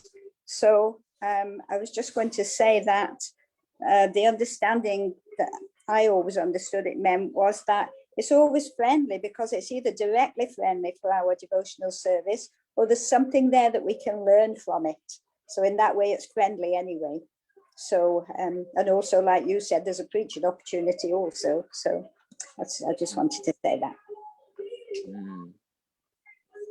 Tarun, just in answer to that same question, just a half a minute. In my life, I've found myself in many situations that I wouldn't say are ideal for devotional service. And I've had to, like you, in the situation you were in, find a way to tolerate it. And sometimes our karma or fate or whatever puts us in those situations. And if we're open, like Yashashwini's Didi is saying, to see what is the benefit of the situation, we can learn from even a bad situation. As Prabhupada used to say, make the best use of a bad bargain. So it's really an attitude that I think is what we're talking about. Thank you. Okay, the next question is specifically from Yashodanandan Prabhu, and it kind of refers quite technically, well, I mean, relatively speaking, to a lay audience about astrology. So I think maybe I'll just ask Badara Prabhu to answer this question. Maybe this is his one up on you, Badara Prabhu. England's going to lose, don't worry. Okay. Is it? Do you check? Can you check for us? No. I'm pulling his leg. Yeah. For the team, don't worry. Okay. So it's my dad's not, but that's a whole other discussion. Sorry. I'm still preparing the anonymous letter, and I'm preparing the anonymous letter at the moment. Just letting you know. Okay. I have no idea what you're talking about. I have no idea what you're talking about. Yeah. Do you want to ask your question? Yeah, it's actually really only for Badara, and I thought, because I thought what you opened out on was really brilliant in terms of the 4 categories of types of people. Yeah. You actually touched on one type, which was that you were saying that if you're born in an earth sign, moon in Taurus, Virgo, Capricorn, then you're going to be a grounded person when it comes to conflict. So by deduction, therefore, if you're born in water sign, Cancer, Scorpio, Pisces, you're going to be sensitive. If you're born in a fire sign, Aries, Sagittarius, or moon in Leo, you're going to be a bit fiery. And then moon in Aquarius, Gemini, or Libra, you're going to be more changeable, right? And I thought that was really helpful as a kind of a reference point, because you actually don't need to know someone's astrology to have a pretty good bet as to where they're at. So I had 2 questions. One, it's not really a question, it's really asking you to elucidate or expand on where you were going. One is, I would like you to sort of develop it slightly more, so it's not just about what the other person's like. So your moon in Sagittarius, I'm moon in Cancer, right?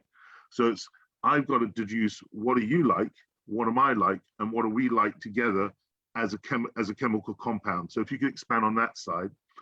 Then the second part I'd like you to expand upon is that while I have my moon in Cancer, as you know, I have 3 planets in Taurus. So actually I'm both sensitive and grounded. So how does that mix into the pot, given that astrology is never one thing or the other, it's more of a mixed palette of colors? Yeah, well, I'll start with the last first. It's really important to say that, again, my example was only indicative. It was not meant to be comprehensive or to be deduced in a particular way. So, for instance, in myself, I have a Leo ascendant, and I have my moon in Sagittarius, which is all fire. And perhaps that comes across, but actually you might not know that. And well, you probably do. Actually, I'm quite a sensitive person. So, you know, it's not that you're just one thing. The chart is it's a great complexity of influences. My example of the 4 was just to give us an easy reference point to understand that we all have different personality traits and characteristics, and there's probably hundreds of ways you could categorize people. The main thing is like to understand that. And like you said, then to go back to your first question, you know, I need to understand myself and how I'm operating and how I express myself. I need to understand how you experience me and also how you talk to the world. And then I have to think about too, like, well, is our interaction really working? And for many people, this is perhaps a level of complexity too much, but it's worth just being mindful that there is that chemistry, as you said it, as you defined it, there is a chemistry that happens with all of us. And if we're just a little bit open and a little bit sensitive, and we kind of feel our way into that, we can learn a lot about ourselves and the other person. So I don't know if I've really answered your question astrologically, but there are ways that you can understand that dynamic astrologically, you know, by doing compatibility charts and looking at the different respective relationships between the planets and so on and so on. I think there's experimentation also that's needed in relationships. So like, for example, I think my mother, I don't know what her chart is because I don't know when she was born, but she has quite a lot of fire. And so one of the, and she's not always, she's intuitive, but not particularly sensitive. So one of the ways in which I deal with her is comedy and having a laugh, and that diffuses everything. So sometimes, and you just kind of, if you experiment, you sometimes come across stuff that doesn't work with someone. You're like, because I know someone who I try to have a joke with and it always goes wrong, and I end up upsetting the other person. So I can think of 2 people I do that with. So I just don't do the comedy thing anymore. But with some people, it really works. So it's an experimentation. Yeah, I guess, I mean, comedy is a great panacea for most difficult situations. And I can't remember the Greek philosopher who said it. Maybe it was Mencius, that if you can learn to laugh at yourself, you're going to be able to laugh throughout your whole life because there's plenty to laugh about. You know, so laughter is great, but you're right. It's trial and error. And like in developing any relationship, once you're in a relationship with someone for some time, you say, okay, now I really know who you are. You know, or I think I know who you are. At least I know something better of who you are than when I first met you. And that's how life is. It teaches us as we go. That's why it's so beautiful. It's a learning experience. Yeah.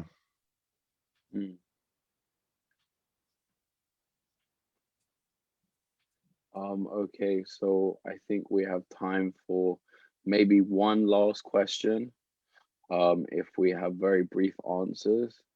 So I'm going to say 2 sentences only. Like, this is great. Love it. Okay. 2 sentences and extra rule, no running commentary from you, Yashodananda Prabhu. Now you're on mute. Okay, so the question is, and also apologies in advance, I didn't get to ask all of the questions. But yes, we only had time for so many. How does conflict relate to Bhakti Rakshak Sridhar Maharaj's statement that the environment is always favorable, and also to the verse Tat Te Nukampam Susha Miksha Mano? I think that's how it goes. While making sure we do not also get totally exploited and abused. I'm just gonna clarify for those people who are watching who aren't familiar with the verse. It's from Srimad Bhagavatam, the 10th canto, and I'm just going to give the English translation. my dear Lord, one who earnestly waits for you to bestow your causeless mercy upon him, all the while patiently suffering the reactions of his past misdeeds and offering you respectful obeisances with his heart, words, and body, is surely eligible for liberation, for it has become his rightful claim. Okay, so I'm just gonna repeat this question. So how does conflict relate to the statement the environment is always favorable, and also this verse Te Nukampam, while making sure we also do not get totally abused and exploited? Okay, so I'll give you all a second to reflect on that question.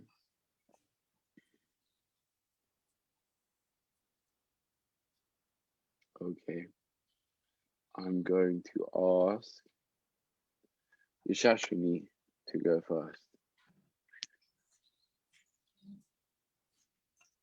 Okay. Yeah, so the environment is friendly, as I said, because either it's directly friendly or we learn something from it. And the Tate Nukampam, the situation that comes to us is our karma, but the way we respond to it, actually, we can change the situation.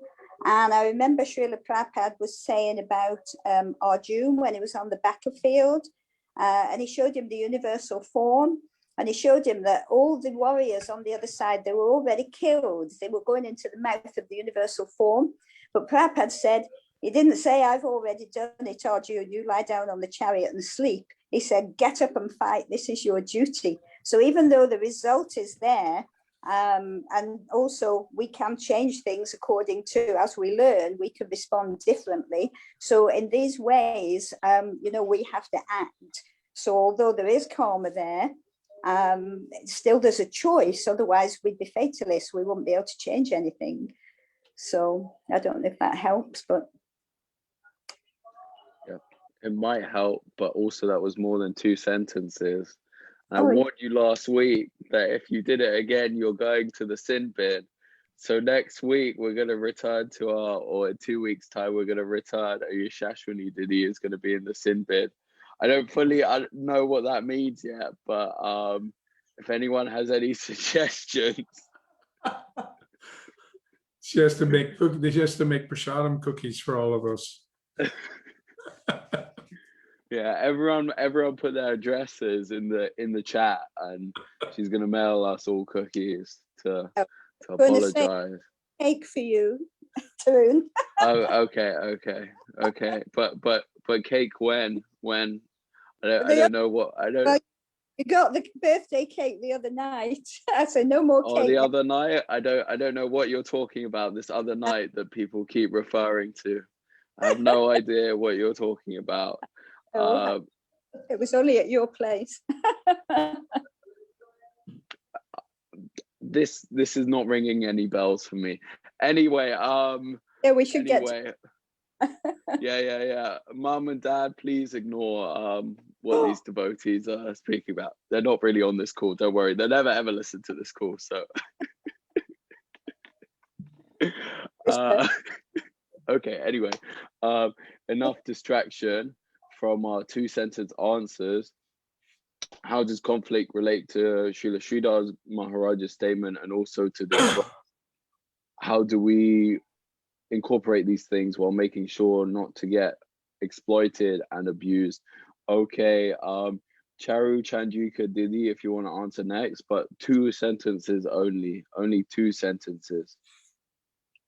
Okay, well, the first thought that came to my mind was that verse, Tateno Kambansu Samikshmano.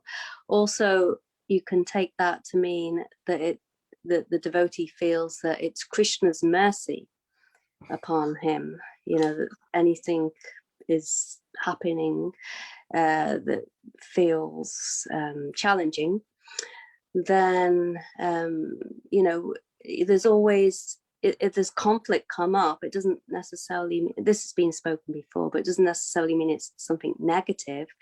There's a jewel in that, and there's something that we can really get from it, and it can nourish us and help us grow in our bhakti or life or whatever. So yeah. Thank you. Thank you.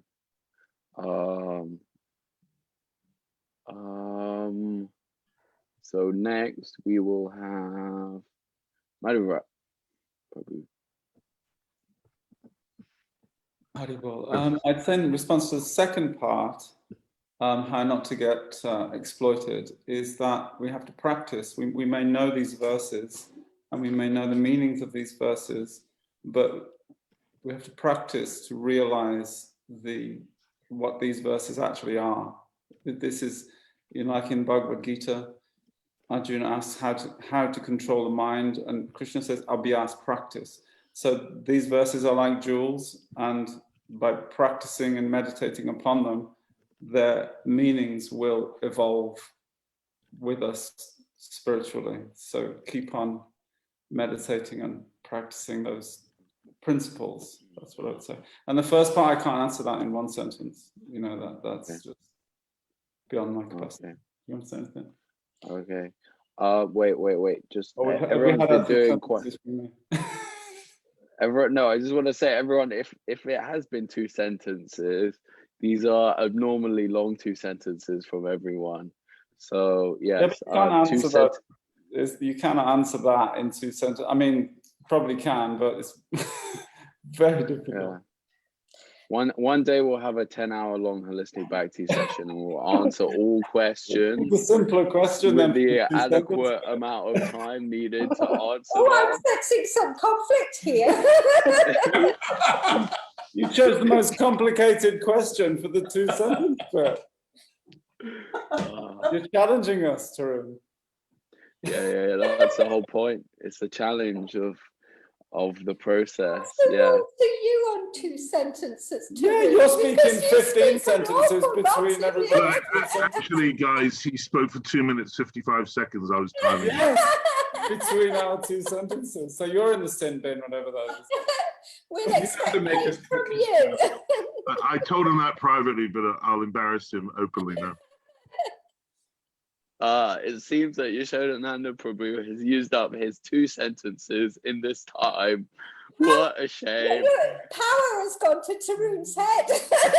I actually have 2 sentences if you want them. Well, Bhanara Prabhu, that was one of them, so you better be careful. Okay, should I go? Yeah. Yeah, you can go. No, I don't have to go. I'm trying to break the flow of the. trying to distract from the. I'm trying to get you back on track so that I don't go to bed too late tonight. Yeah. Okay. So the enigmatic meaning that I convey in this sentence, firstly, is that we all have a duty to show up and live what life hands us. That's my first sentence. My second sentence is that in living what life hands us, self-preservation is both a divine right and an obligation.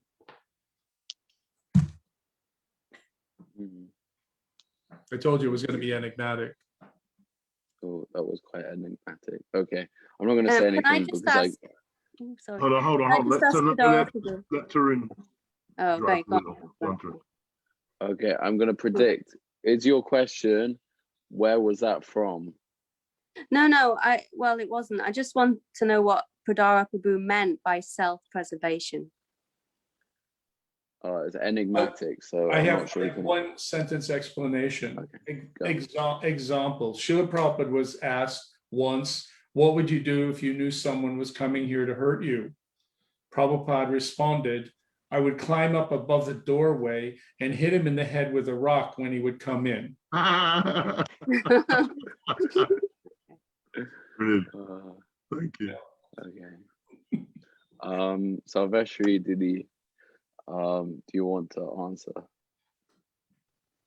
All I was going to say was a little bit about the first one, about 2 sentences. Really, in any situation of conflict, if you can take yourself away and listen, and then the learning comes through the listening, and some understanding comes through the listening, and some learning for yourself comes from that. So just to listen before you jump in to make your own point of view. It's just one tiny aspect of that enables the situation to be favourable rather than unfavourable, that enables you to learn something about yourself and the other person, is to really listen and focus your energy and passion into that listening before you answer and respond.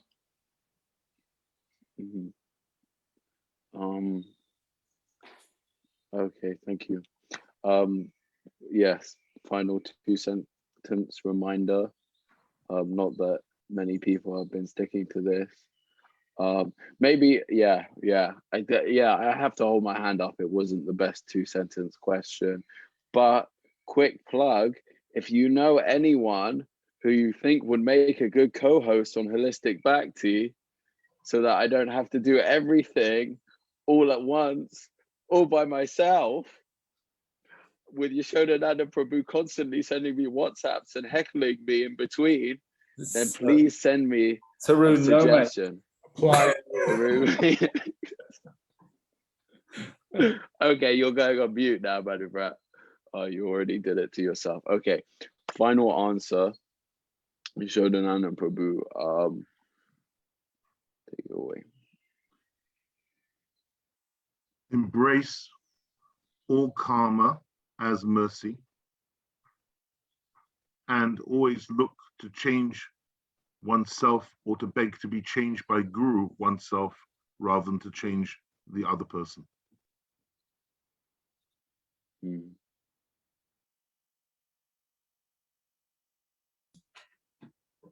He wins. Sorry, do you say something, Badar? Yeah, I said he wins. He wins the 2 sentence prize of the night. I want to say, I think you do, although I might be biased, but I'm probably biased against you, Shodananda Prabhu, but you do win. And I just want to reiterate that the object of the exercise is not to wholly and exhaustively answer a question, but in a very brief answer, give some deep reflection and insight to how we can solve the question. So I think that's the object of the exercise. Yeah, nicely said. Elaborate on that. Tagore. I will defeat the object of the exercise and then start getting heckled by Madhubrat Prabhu. Anyway, I think that is all we have time for.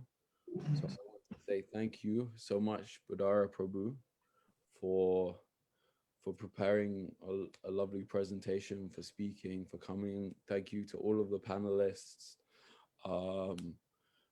It's a wonderful topic, as someone's pointing out, and I'm sure we could have spoken more on it.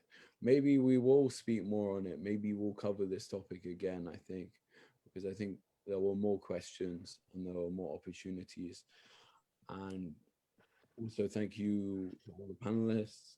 Thank you specifically to Yashodananda Prabhu, who provides the Zoom and many other background things. Thank you to Janardhan Prabhu, who made another lovely graphic, which really helps for the promotion. And thank you to everyone who asked the questions, makes it possible.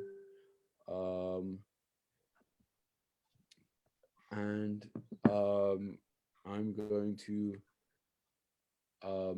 before I sign out and before Yashodananda Prabhu plays a brief promotion video, I'm gonna say, this specific statement of Srila Sridhar Maharaj, that the environment is always favorable, seems to come up time after time after time in our holistic Bhakti discussions. So perhaps this would be a very good topic to speak on environment or something in the future. I think this would be. some food for thought for all of the panelists. If any of you are inspired, please let me know. So I think I'm going to sign out and end the recording and then ask you. No, keep the recording going for the video turn. Okay. Because then it goes out on Facebook and stuff. Okay, sure. Okay. Okay, go for it.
Humanity is hurting.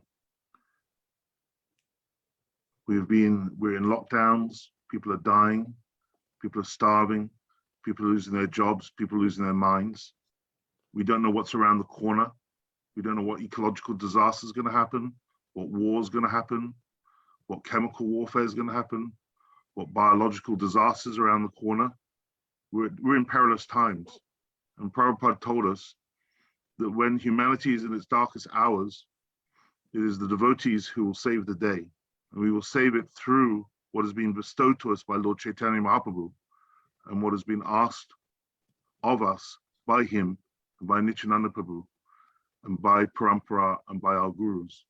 So please, I beg you to help in this beautiful cause, which will start on July the 11th this year, which is the day of the Rath Yatra in Jagannath Puri, where we will have 108 Sankirtans performing on the same day around the world, all live streamed on a single website, and all inviting every type of Vaishnava and devotee on a non-sectarian basis, and all non-devotees on a totally non-sectarian basis. And we will hold this event every year, so that by 2030, this is the seed this year, by 2030, we will have not just 108 Sankirtans, we'll have more, we'll have 10.8 million people dancing with joy in the streets on the same day. This is our beautiful sacred duty. Everyone can make a difference. Either sign up yourself to organize a Sankirtan in your town or city, or if you know someone who's capable of doing it, please encourage them to do so. Begging for your blessings. Hare Krishna. Hari Bol. Thank you so much for sharing that. Sorry. So yes, I think it's time to end. I want to say, please forgive me for any shortcomings in my emceeing. I'm working progress, but if you have any suggestions for format change or for anything I could do better, I'd love to hear them. I'm gonna create another feedback form at some point. So that we can have improvements. Any suggestions, innovations are always appreciated. So yeah, participation, sorry, really is what makes this work. So vancha kalpa truvyascha kripa sindhu bhayevacha patitanam pavanebhyo vaishnavebhyo namo namaha. Arun, you're doing a beautiful